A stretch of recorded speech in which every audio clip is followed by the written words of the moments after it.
I read it in the Bible. It's against the Bible. You've probably heard that in a variety of different contexts. And yet, when you read the Bible, if you read it literally, you can be shocked by what you see. And know that Judaism is not the Bible alone, as Aryeh shared with us.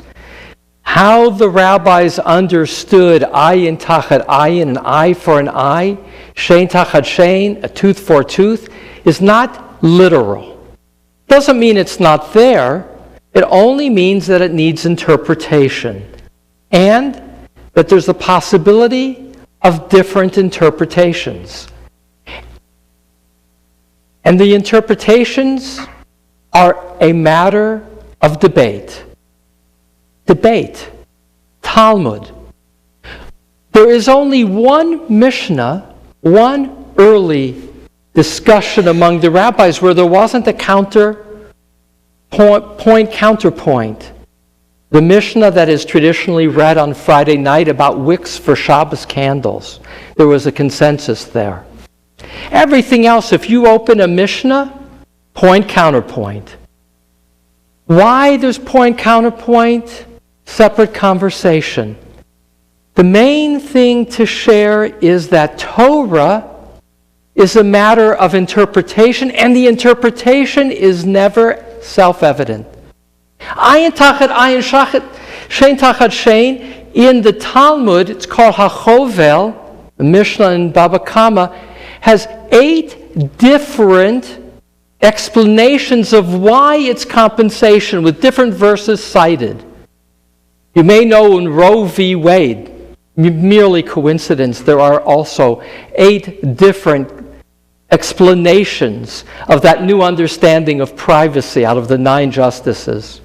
Which is only to say, which is a matter of jurisprudence, more explanations you have, less clear it is. And so it was the case with ayin tachat ayin, shein tachat shein.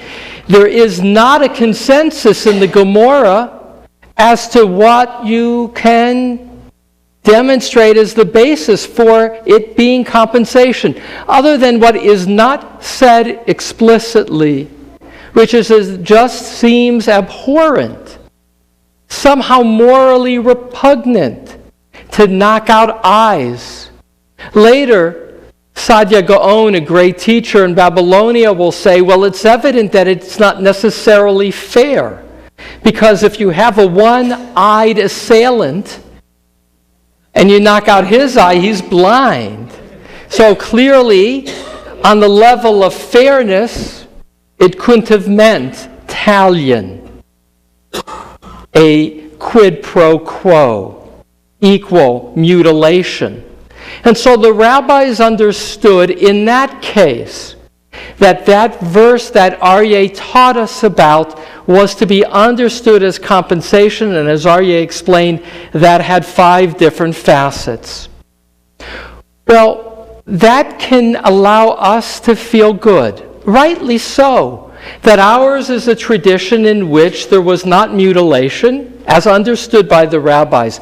Though do know that there is one exception to it, not of mutilation, but of capital punishment.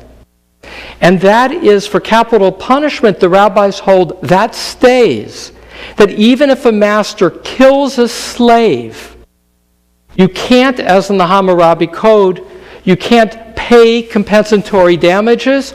Life for life. Every person's created in the image of God. And even a slave whose life is wrongfully taken, that you can't pay compensatory damages for. Their life for life.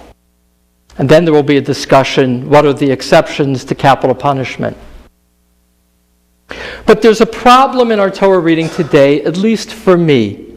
And those are the rules of war. Now here too, there's a very positive piece, seems very progressive.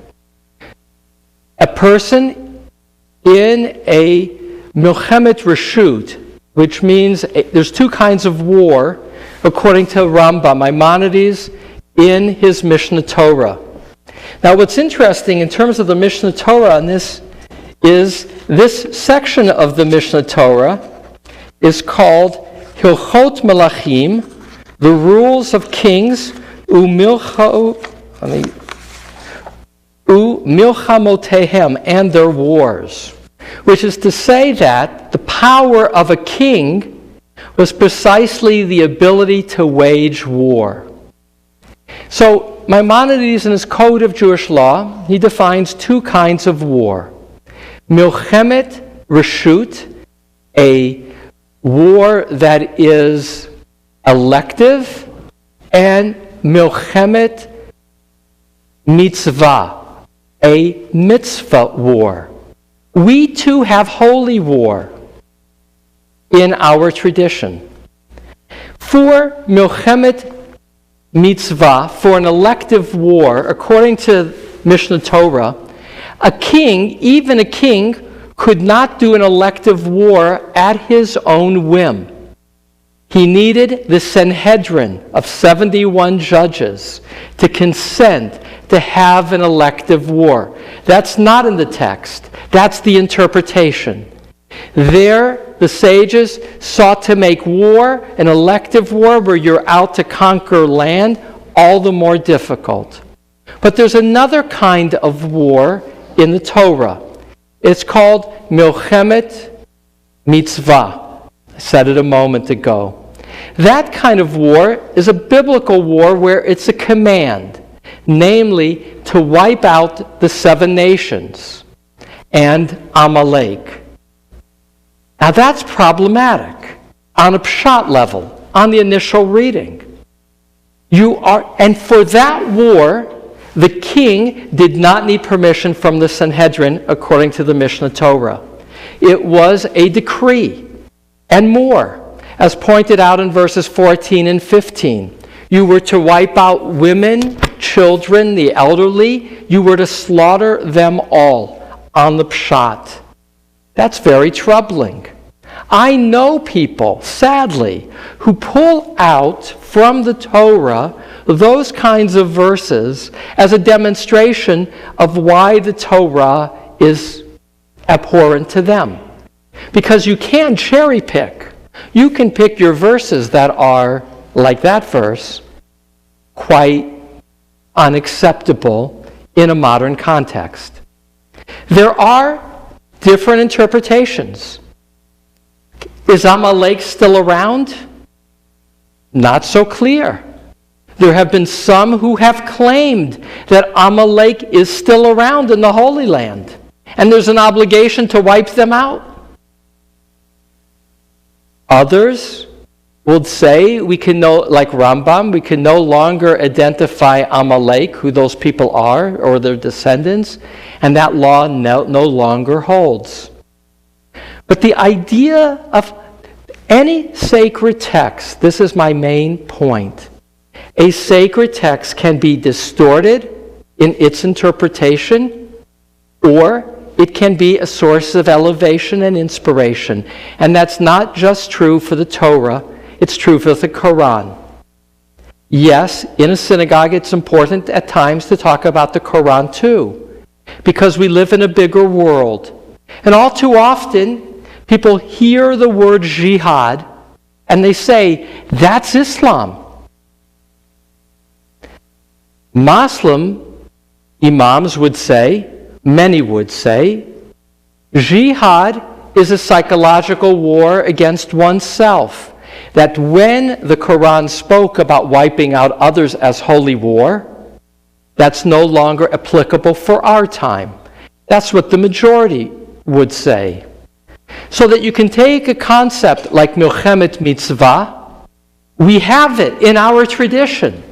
And there are those who are religious Jews, some, a small number, who would take it and try to apply it today.